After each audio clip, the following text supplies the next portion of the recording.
for stakeholder liaison, and he noticed that there was a lot of returns being filed before April 15th, and he wasn't done with the returns. Turns out he had a data breach. Now, other practitioners across the country had a data breach, but they were being quiet about it. They weren't really telling anybody. And IRS really didn't have any real full procedures of what to do for a data breach. So what happened at that time is our manager Maggie, who she is now, she decided to look into this, look into the IRM, talk to our processing department to find out what to do, and from there we developed all of the procedures regarding data breach that we present to you today and that we've been presenting for the last over a decade. Now, just to let you know how sometimes data breaches can continue on. You might think, hey, I'm recovering from my data breach, everything is good with me, the tax pro, but you got to remember your clients. Remember, their data was stolen. Their information is usually put on the dark web for sale. And this particular tax practitioner has told us, even into 2026, he still has clients who are hackers are attempting to open credit cards in their name and their children's name, and those children are now adults, all because their information was compromised 13 years ago. So a lot of taxpayers still have to have credit freezes on their accounts a decade plus later because hackers still continue to sell their information on the dark web. Folks, once your information is out there on the dark web, it is very, very, very difficult to get rid of it. In fact, some of you might remember there were companies maybe 8 to 10 years ago that were advertising that they would scrub the internet clean for you, get rid of those embarrassing photos from when you were younger, and now you're going for job interviews. They would get rid of, take your information away from the dark web. Do you hear about those companies anymore? No. You know why? Because it's very impossible to do this. It's impossible to scrub yourself clean from the internet. Think of an iceberg. The tip of the iceberg, roughly 10%, is the internet that we all pretty much see and use on a daily basis. Then below, you have deep storage, and then you have archives, and then you have the dark web. And as you go further down that iceberg into the dark web, it gets harder and harder to find things. But even if you do find your information and somehow erase it, somebody has already made a copy of it. And as soon as they see that it's missing or been erased, they just upload a new copy of it. And then they say, hey, Glenn Gizzi's information is for sale again. Who wants to buy it? And then somebody pays for it in Bitcoin or virtual currency. And the whole cycle starts all over again. All right? And you have to remember that they are targeting you, the tax pro specifically, because you have that treasure trove of sensitive taxpayer data, as it says on the screen. And I mentioned that a few minutes ago. Name, address, social security number, date of birth. And in many states, you're using a driver's license as verification, and you have their driver's license number and expiration date in your records, or possibly photocopies of it uploaded as a PDF. So all of that information is there, and this is why they target you. And I'm going to show you later, just in case there's some people in the audience that say, hey, I'm a large firm, they're not going to attack me, or vice versa, I'm a small firm, just me, they're not going to bother with me, or I'm a CPA and they don't attack CPAs. Hint, we do, or I should say the hackers do, and almost half of data breaches involve CPAs. But I'll show you that number later. All right.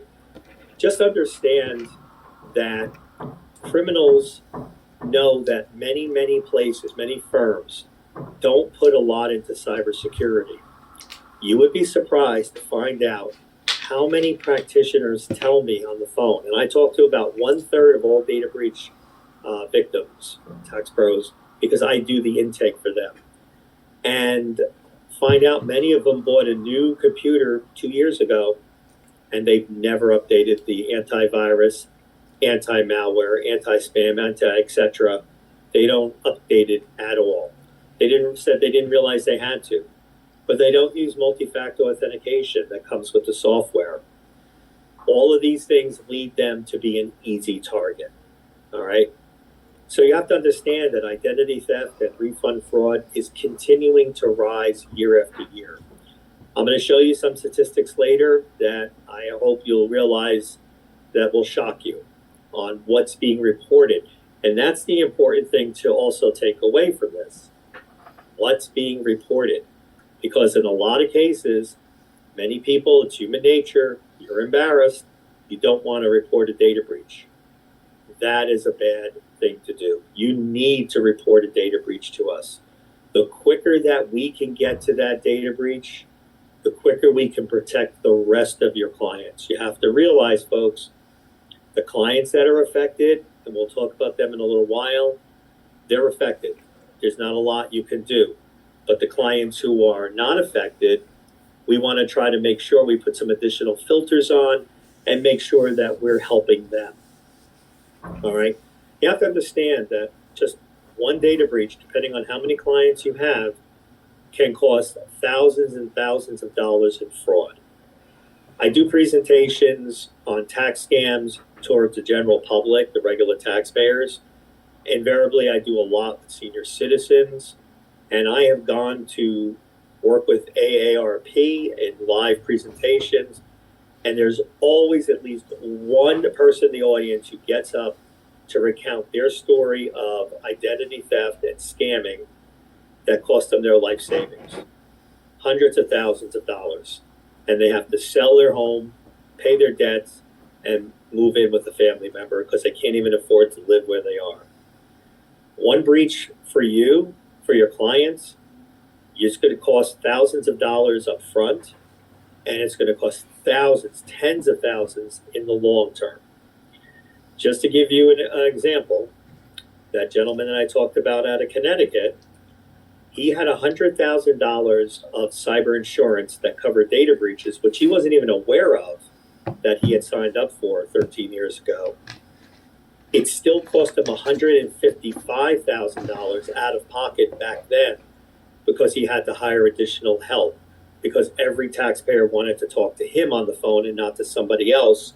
They wanted to know what was going on.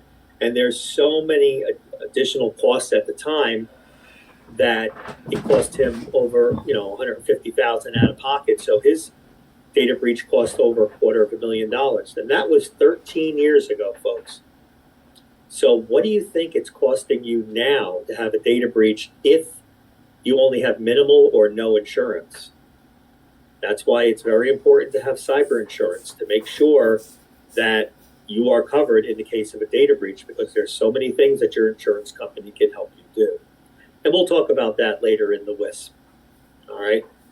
Now, remember, as I said before, there's a term out there from discovery to recovery for tax professionals. Yes, you discover a data breach, you contact IRS, your insurance company, everything is being taken care of. We're doing our best to work together with you so you can recover. But that recovery is going to be a lot longer on the taxpayers, your clients, because their information has been compromised. So it's important to remember you are not the only person in this equation that has been breached. Okay? In fact, it's oddly enough, when we asked some of the practitioners, was their information on the computer system, they said, no, I never put it on until I'm ready to file. So it's kind of interesting. But at least, hopefully, from this presentation today, you'll understand how important it is to care for your information and to take care of your client's information. All right. So the IRS Security Summit. All right.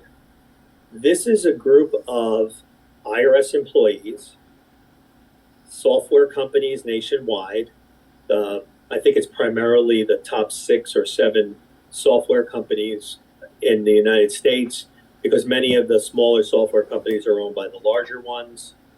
We also have some other agencies that are involved, other federal agencies. And what they do is they review information that comes to them from data breaches that are reported through my department, through information that is gathered from the Federal Bureau of Investigation, FBI.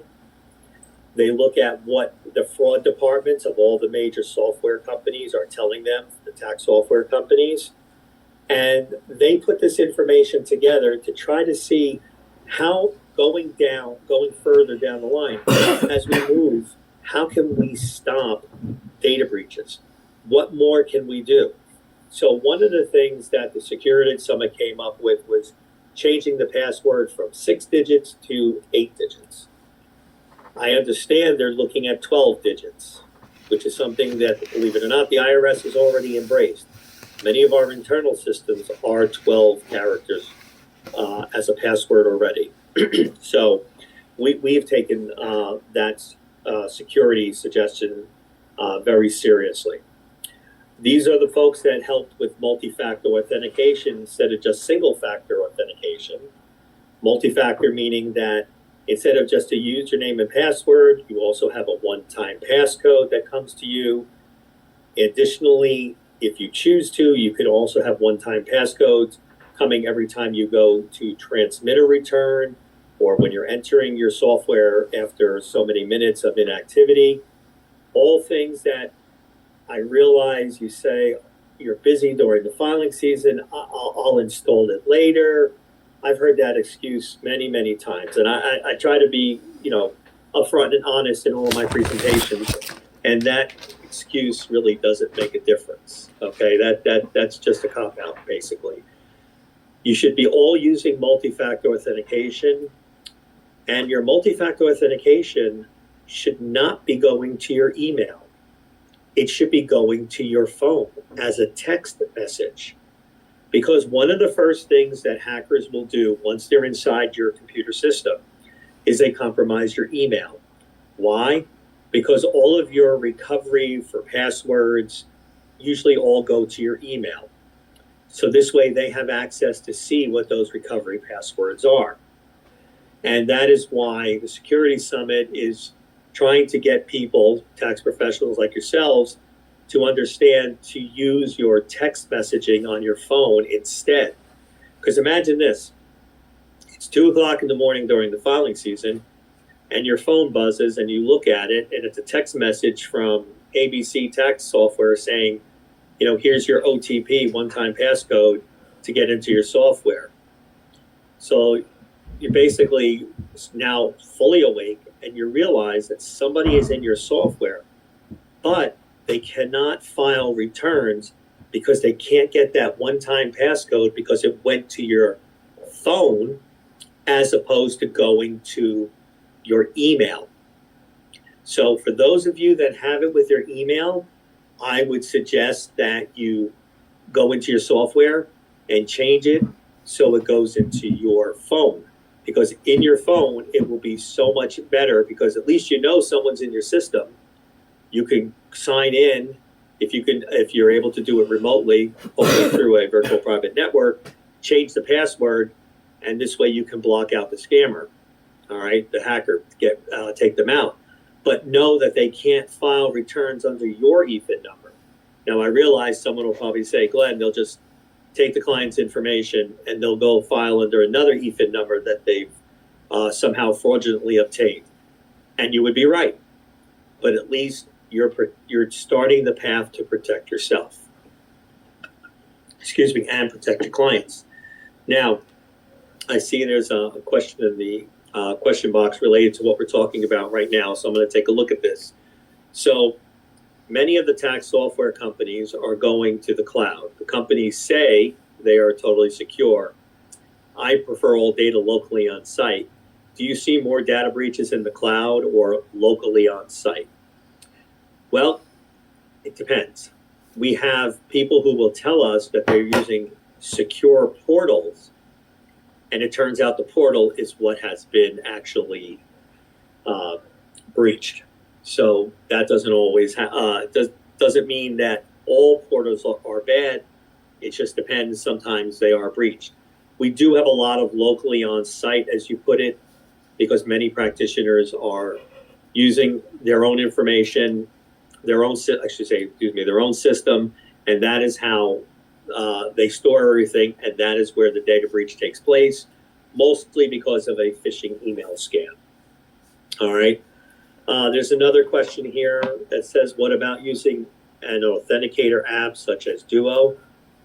Any authenticator apps is always an extra layer of security.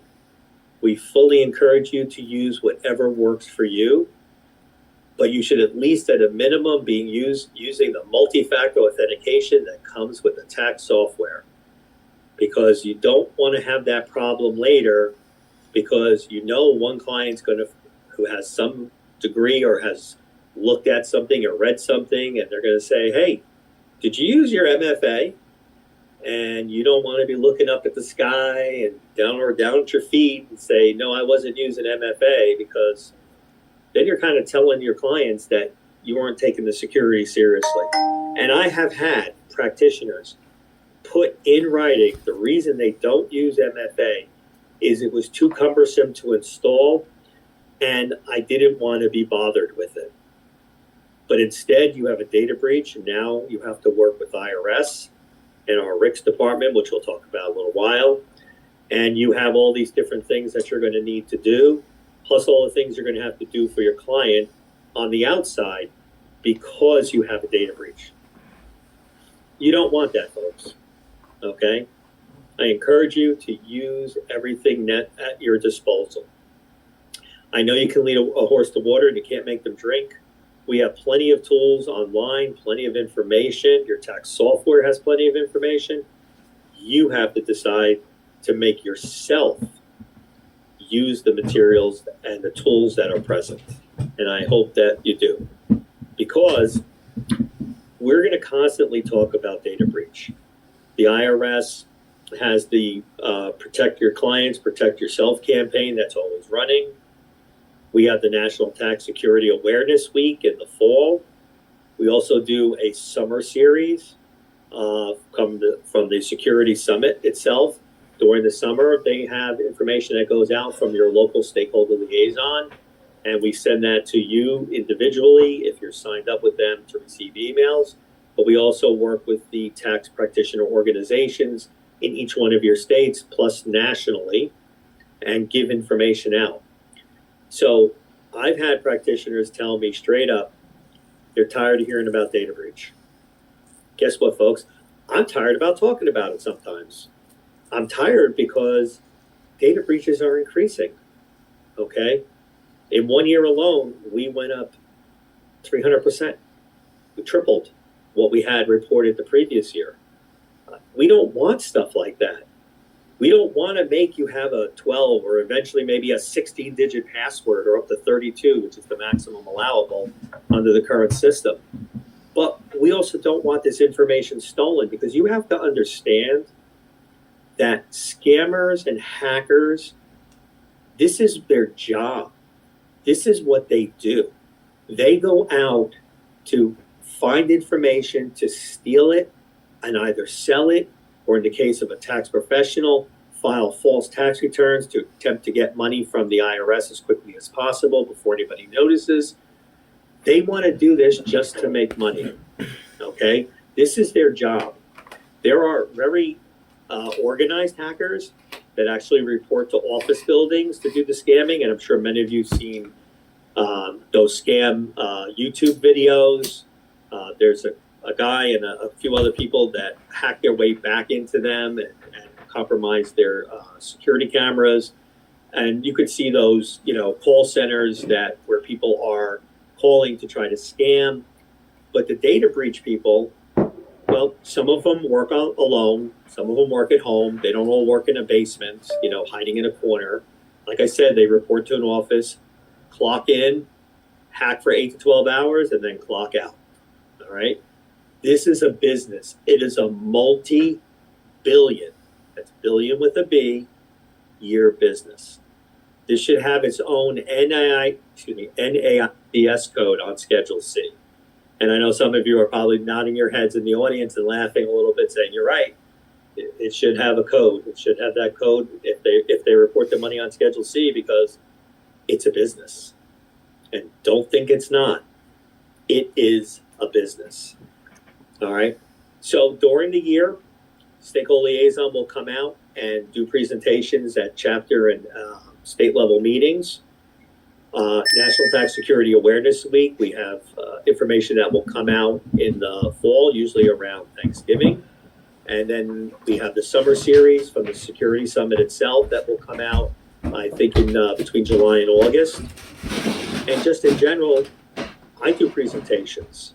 So here I am today with the CPA Academy, and I'm glad that Jason and the team had asked me to come out and speak about this. I've done presentations with our online fraud prevention and detection department, as some of you may have listened to, some short informational segments that we do. I will be at the Nationwide Tax Forums this year doing a similar presentation, talking about data breaches with my manager, Maggie. So we take it seriously because it is a serious business, and we want you to take it seriously as well. So I mentioned before we have the Security Summit, but here we also have our CAST, our Coalition Against Scams and Schemes Threats. Okay, this is a collaborative effort, as it says, between IRS, state tax agencies, because many states have an income tax, I forget the number, 42 or whatever it is, and the tax industry leaders, besides the software companies for tax software. There are other departments and companies that make sure that they protect you from hackers.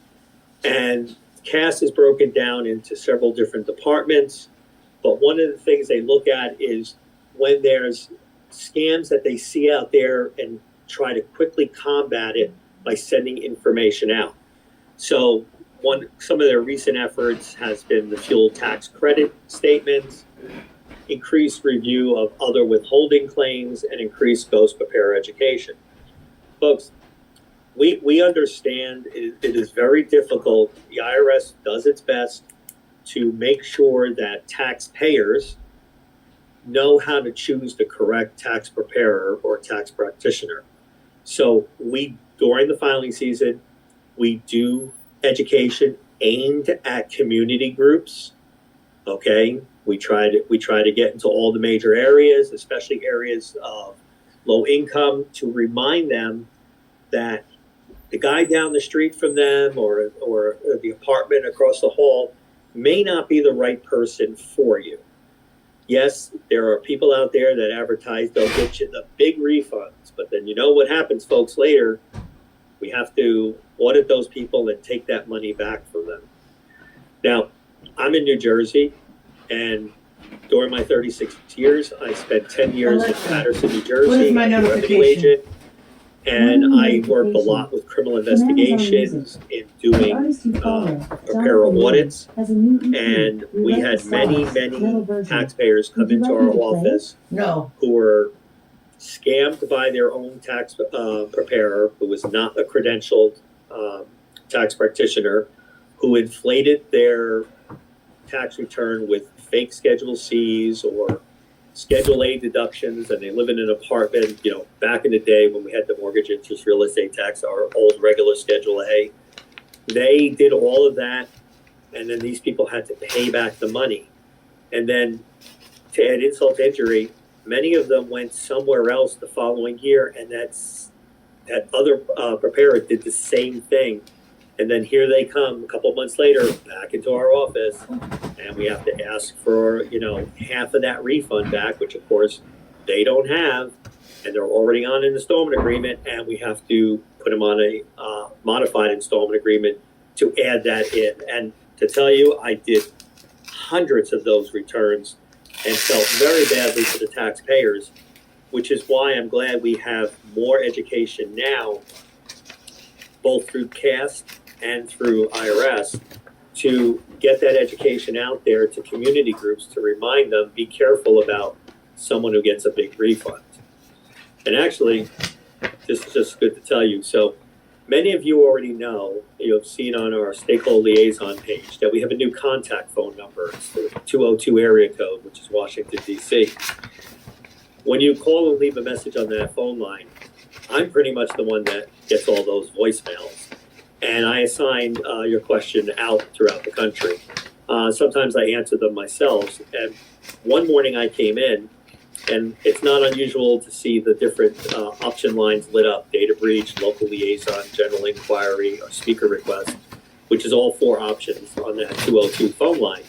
And I saw general inquiry, and when I listened to the message, it was from 12:30 in the morning, and it was a taxpayer who found the number, and he was venting, and I could tell that he had been drinking, and he was venting about how his refund is small, and his friends and his coworkers all get these large refunds. He went on, and he didn't leave a phone number, but he told us, he told the message, well, blank yourselves and good luck in finding me. I just wanted you to know this. Well, obviously there's a caller ID feature. So I waited a little bit later in the morning when he would be up, and I called him back, and I was very pleasant with him, and I explained to him, tell me what's going on with your tax return. Tell me what the problem is. And after talking to him about 5 minutes, he had under withholding. So he was getting more money with his paycheck than having, because he was claiming dependents he didn't even have, and that's why he got a literally less than $100 refund, while other people were getting, hundreds or thousands. Once he realized what the problem was and he fully understood it, he apologized, which I told him don't worry about, and I sent him off to his payroll company.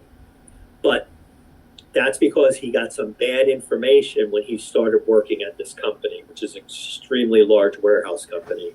He got some bad information from somebody because he didn't go to a professional like yourselves.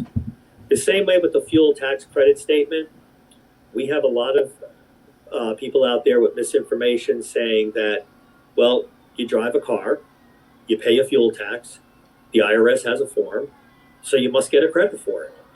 And that's not how it works. I don't think these people are driving their tractors all on the road, which is, part of the fuel tax credit. So we try to do this education.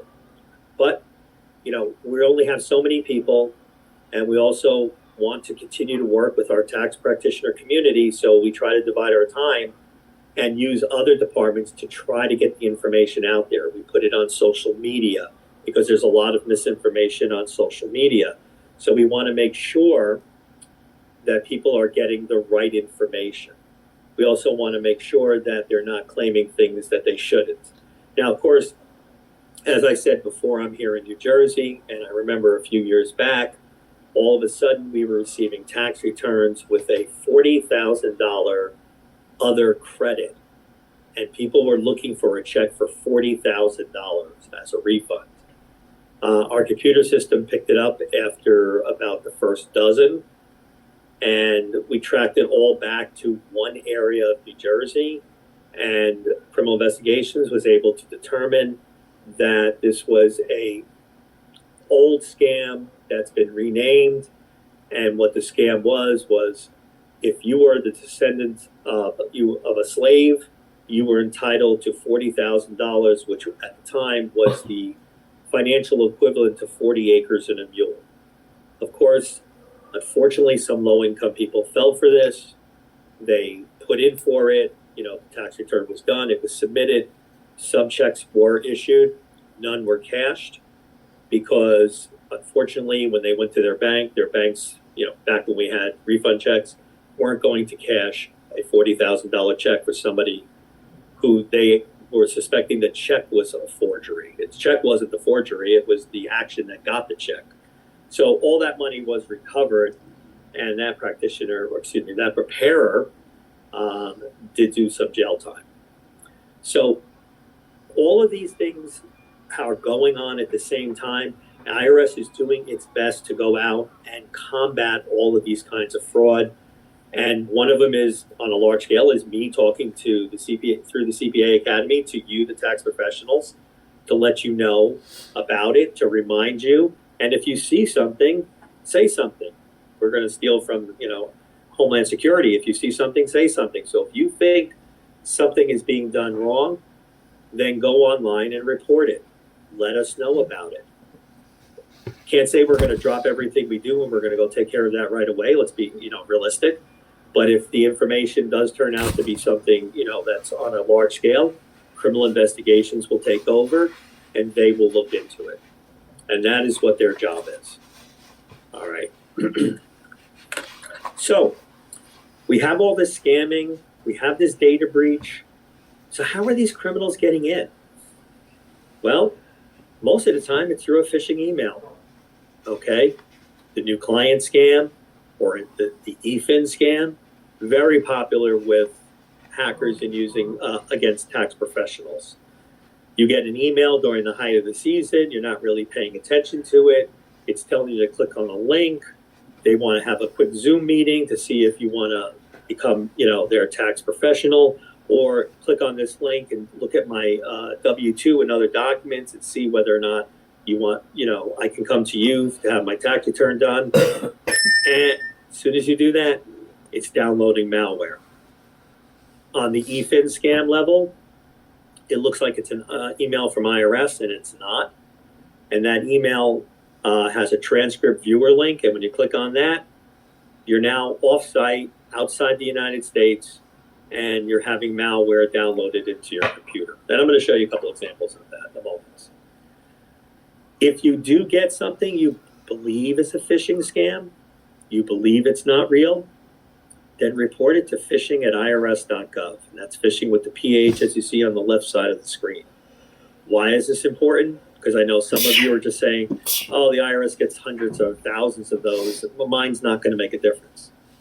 Yes, it does.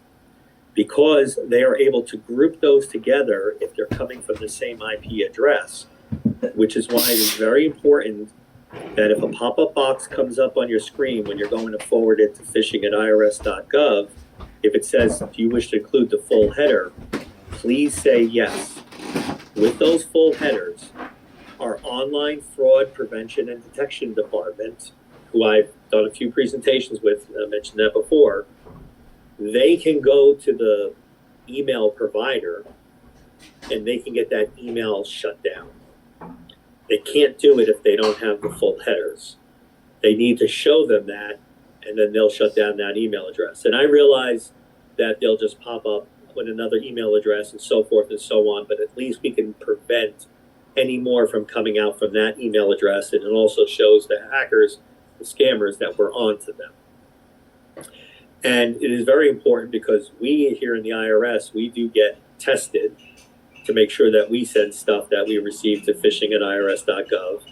I know private industry does it because my girlfriend is a payroll specialist for a large company, and they routinely get scam emails sent to them as a test.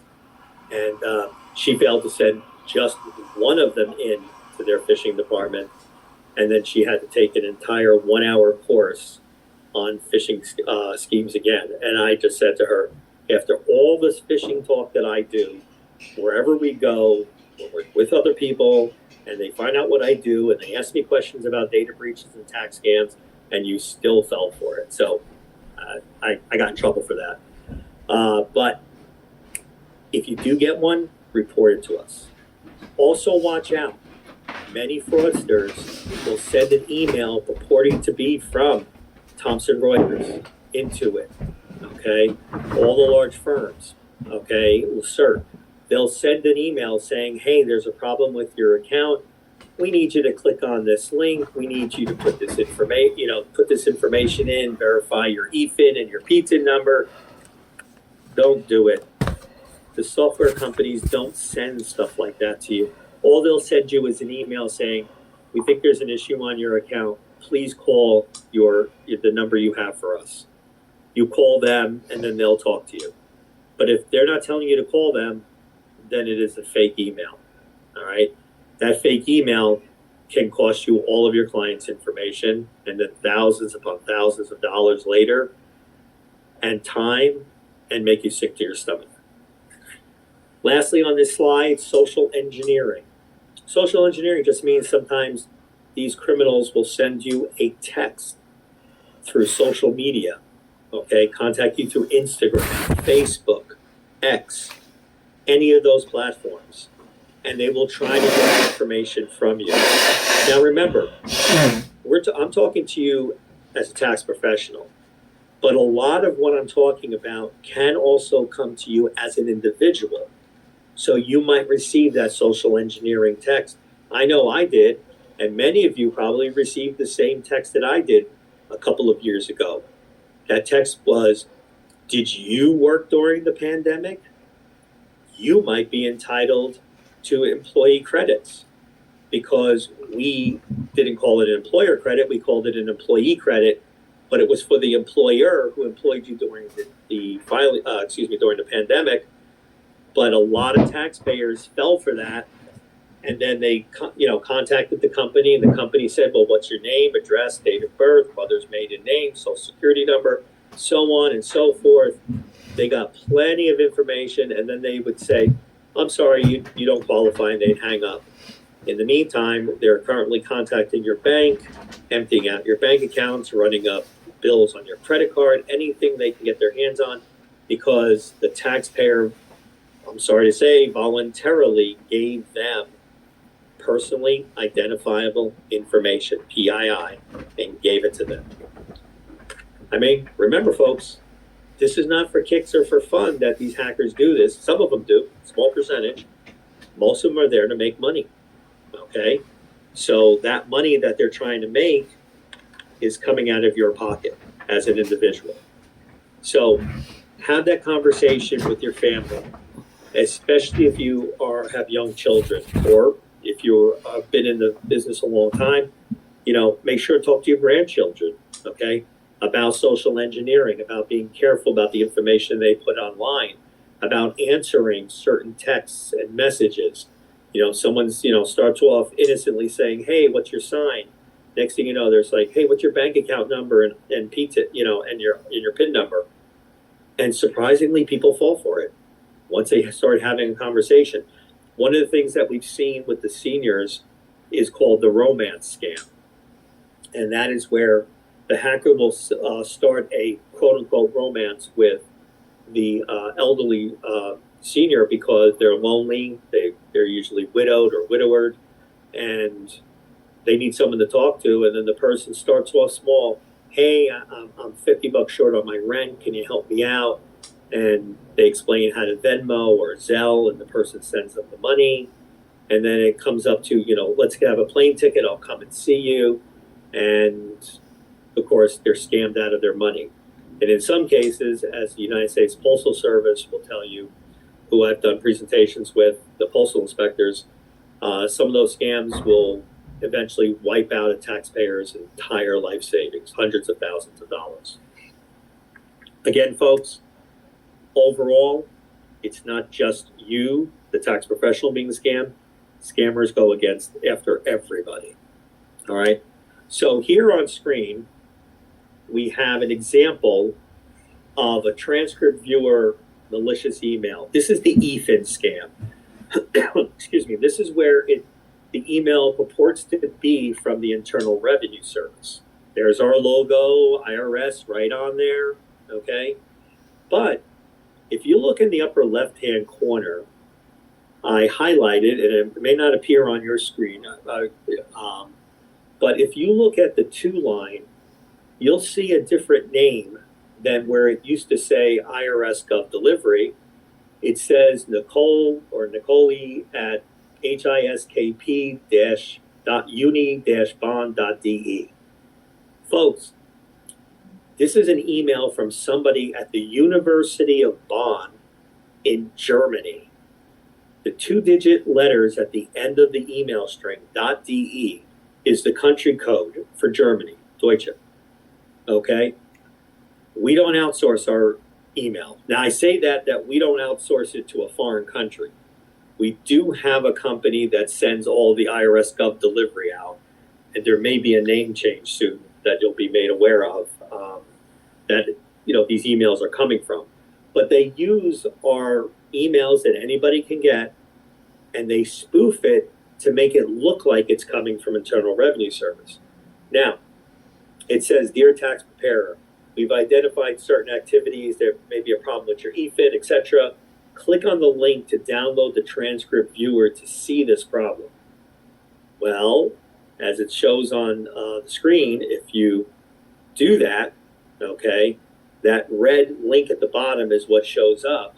And I highlighted the fact that it says .me, another country code, which is on screen, Montenegro, which is unofficially used and marketed as a domain hack by most hackers. They do love to route their stuff through Montenegro. So if IRS is sending you something, it's going to come back to what? .gov, .gov, not .me, not .de, not .it, if my people back in Italy are doing this. None of those, okay? It's going to be a .gov account. All you have to do is take your cursor, put it over a hyperlink, and it will show you where it's